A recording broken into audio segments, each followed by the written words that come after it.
एक ब्रेकिंग बातमी पाहूयात। भाजपचा आत्मा मुंबई पालिकेत अडकलाय असं भास्कर जाधव यांनी म्हटलंय। देवरुखमधील प्रचार सभेत ठाकरेंच्या सेनेचे नेते भास्कर जाधव यांनी हा निशाणा साधलाय। अख्ख्या देशाची सत्ता मिळाली, मात्र त्यांचा जीव हा मुंबई महापालिकेत अडकलाय अशी टीका सुद्धा त्यांनी केली।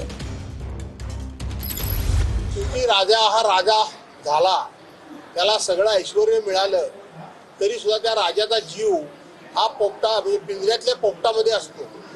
तसं भाजपचं झालंय। अख्ख्या देशाची सत्ता मिळाली, पण त्यांचा आत्मा हा मुंबई महानगरपालिकेच्या निवडणुकीमध्ये अडकलेला आहे, हे स्पष्ट होतं। काही लोक मतं खाण्यासाठी निवडणुकीच्या मैदानात आहेत अशी टीका परिणय फुके यांनी केली। मतं खाऊन भाजपला पाडण्याचं काम करतील असेही परिणय फुके यांनी म्हटले। भाजपला जिंकून आणण्याची जबाबदारी कार्यकर्त्यांची आहे असेही फुके म्हणाले।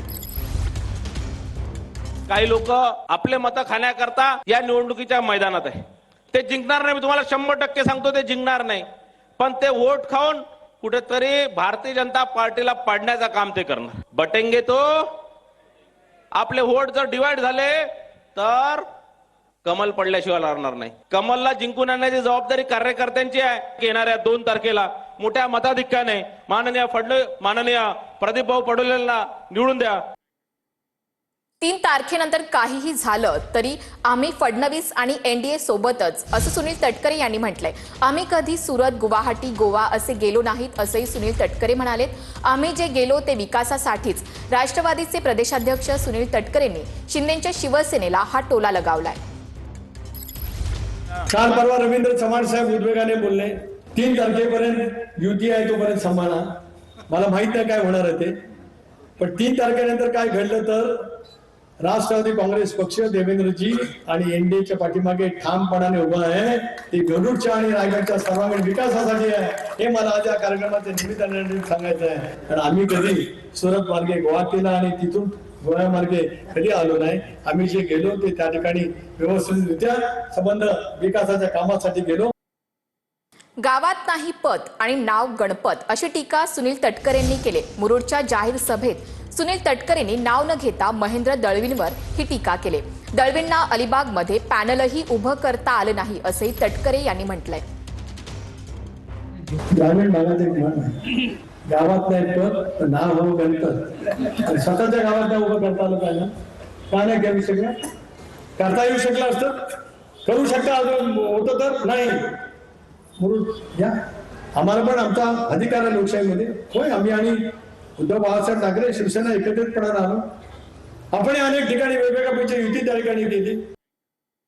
कोल्हापूर भाजपचे जिल्हाध्यक्ष राजवर्धन नाईक निंबाळकरांनी आमदार राजेंद्र पाटील यड्रावकरांना ईडी कारवाईचा इशारा दिलाय।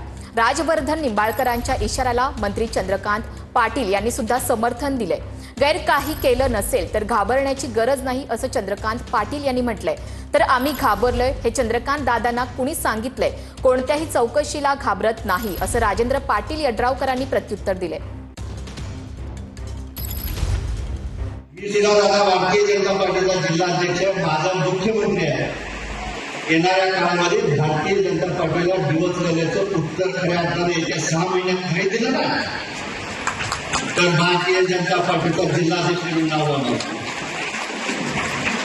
जिल्ह्या तिथं उत्तर देण्याची ताकद खऱ्या अर्थाने आमच्या ठिकाणी 6 फायदे माझ्याकडे जात आहे। ईडी आपण आजपर्यंत किंवा पुणे विभागात, मुंबई विभागात किंवा आम्ही कुठेतरी दादा बघत आहोत, पण येणाऱ्या 6 महिन्यामध्ये ईडी ही देशभरमध्ये आला तरी तुम्ही कोणी काय बैठक पण घ्यायची काय? ईडीची मागणी अगदी तुमच्या माझ्यासारख्या सामान्य माणसाने पण करायची असते।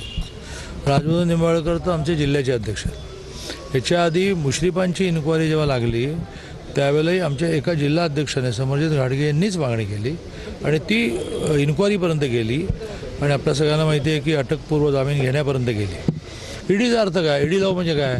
तर बेहिशोबी संपत्तीची चौकशी करू। आता समजा बेहिशोबी संपत्ती यड्रावकरांची नाही आहे, तर काही घाबरण्याचं कारण नाही। कोण घाबरले असं चंद्रकांत दादांना बहुतेक माहिती नसावी। असं कोण इथं घाबरणे एवढी अजून कोण इथं ये नाही आहे। कोण असं घाबरत नाही, कशाची कोणी मागणी करू शकते। ईडीची कोणीही कोणाचीही चौकशी करू शकते, त्याला कोणी अडवायचं कारण नाही आणि ईडी चौकशी आली त्याच्या सामोरं जायला तयार आहे।